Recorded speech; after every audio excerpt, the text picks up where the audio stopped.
નમસ્કાર, નિર્ણય મીડિયામાં આપનું હાર્દિક સ્વાગત છે। જોઈએ આજના મુખ્ય સમાચાર। પંચમહાલ જિલ્લામાં ઘોગંબા તાલુકાના રંજીતનગર વિસ્તારમાં આવેલી ગુજરાત ફ્લોરો કેમિકલ GFL કંપનીમાંથી અવારનવાર ગેસ લીકેજ થવાની ઘટનાઓ સામે આવી રહી છે।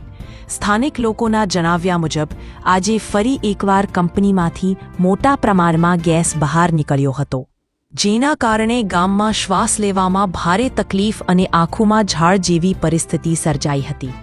સ્થાનિકોનો આક્ષેપ છે કે અનેક વખત ગેસ લીકેજ થઈ ચૂક્યા છતાં પણ ગુજરાત પ્રદૂષણ નિયંત્રણ બોર્ડ GPCB અને તંત્ર દ્વારા કોઈ સખ્ત કાર્યવાહી કરવામાં આવી નથી।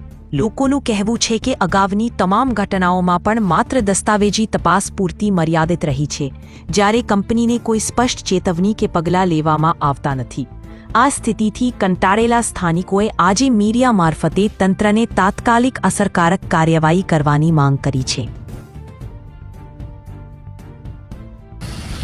આજે 6/12/2025 રોજ ફરીથી એકવાર GFL જે ઝેરી કેમિકલ કંપની છે તેની અંદર ફરીથી એકવાર બ્લાસ્ટ થયો હતો।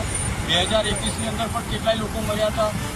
ત્યાર પછી 2023, 2024 આ રીતે સળંગ આ કંપનીની અંદર બ્લાસ્ટ થઈ રહ્યા છે અને આ કંપની એક દિવસ ભોપાલ જેવી દુર્ઘટના સરશે અને અમારું ઘોગંબા બિલકુલ વિનાશ થઈ જશે ત્યારે બંધ થશે।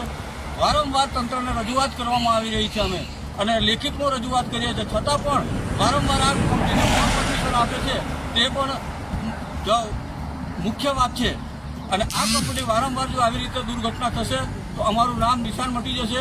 હું આમ આદમી પાર્ટી તરફથી કેટલી વાર મેં રજૂઆતો કરી છે અને હવે તો અમે આ કંપનીથી પણ થાકી ગયા છીએ।